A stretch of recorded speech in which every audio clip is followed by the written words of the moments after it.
How can we improve the early diagnosis of eye and neurodegenerative diseases safely and more accurately? European researchers are closely following the latest optical technologies to provide some answers to that question. Austria's biggest hospital routinely treats dozens of eye patients a day in its department of ophthalmology, and one disease comes up again and again: age-related macular degeneration. Last summer, this former psychotherapist was diagnosed with it. At 79 years old, the part of her eyes needed for a sharp central vision is damaged. I noticed that when I read close up in a book or a newspaper, I could see less, and so I turned to a hand lens for help. When it was very difficult, I read with the magnifying glass.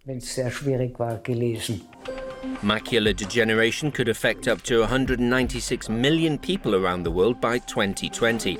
It's one of the most common causes of blindness, and yet there are often no symptoms early on. The disease is very difficult to diagnose, especially in the early stages, because it takes place on a very small part of the retina. The macula is just about 1 millimeter in size. So we have the smallest changes in the retina that can cause a lot of damage. This makes it all the more important to detect as early as possible when the vision is still good. Now scientists from a European research project are developing a new technique to diagnose it more quickly, which could also lead to new treatments. Their approach relies on 3 very complex optical technologies. They would allow doctors to literally see what's inside the patient's eyes. That's at the molecular level. The technology provides similar non-invasive images as the ones we already have, but with much better resolution, so we're able to understand how the vascularization is connected inside the retina. The optical technologies involve using a Raman spectroscope, optical coherence tomography, and fluorescent imaging. But since eyes are so sensitive, the main challenge is ensuring that they're not damaged. One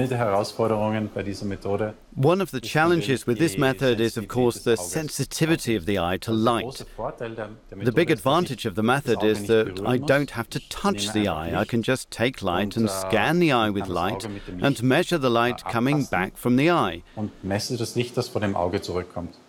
the light coming back from the eye contains all the information I need for a diagnosis.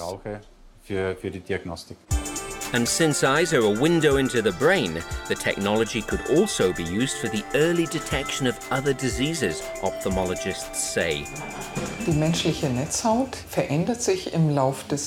The human retina changes very little in the course of life. If there are changes, they're the result of diseases.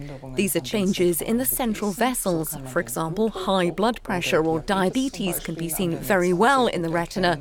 But neurological diseases can also be seen in the nerve layer of the retina, such as multiple sclerosis, Alzheimer's disease.